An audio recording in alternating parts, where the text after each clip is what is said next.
Greetings, thespians, it's Tuesday.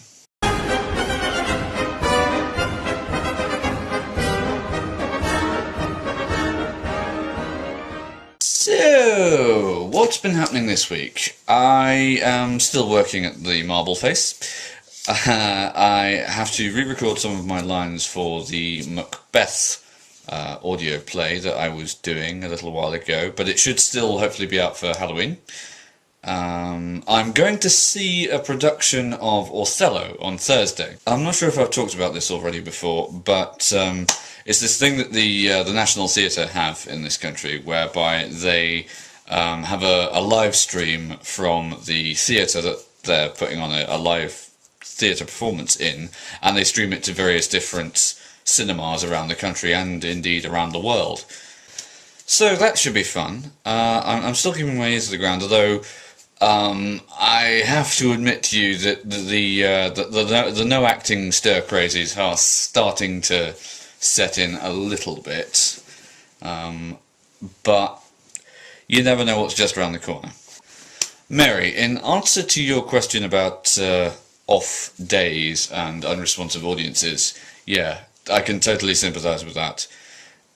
There was a time in my first year at Signet where we were fairly certain that the audience was outnumbered by the cast members. I believe it was during the run of that particular show that I was half convinced somebody on the front row had actually died, which was really inconsiderate. They hadn't, they'd just fallen asleep because they were old. But it was really disconcerting for us as actors to see somebody on the front row who literally was like this.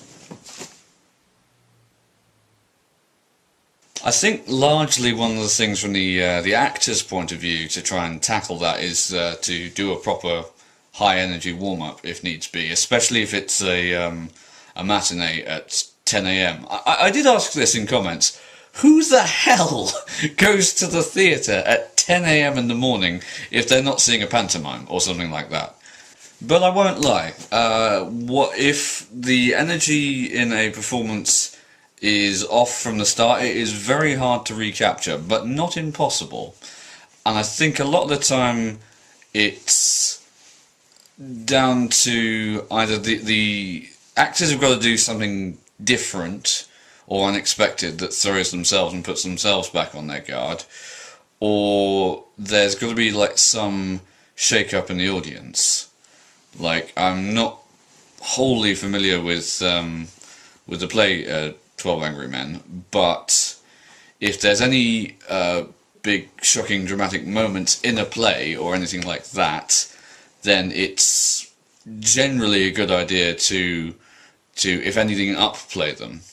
I remember one time actually we were doing I think it was a matinee of a play called My Very Own Story, and there were not very many people in the audience and it was getting pretty dead, and we decided pretty early on backstage that what we were going to do in order to try and mix it up was we were going to try and shoehorn as many names of musicals into the script as we possibly could.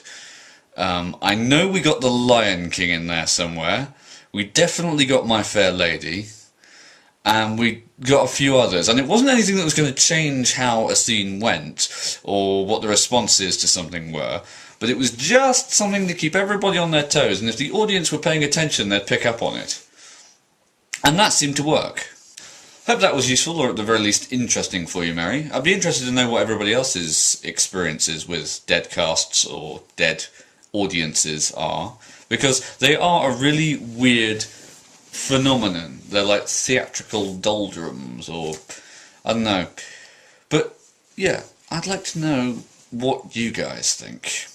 I'm going to get back to job searching. I hope all the rest of you are well, and Mary, I'll see you tomorrow.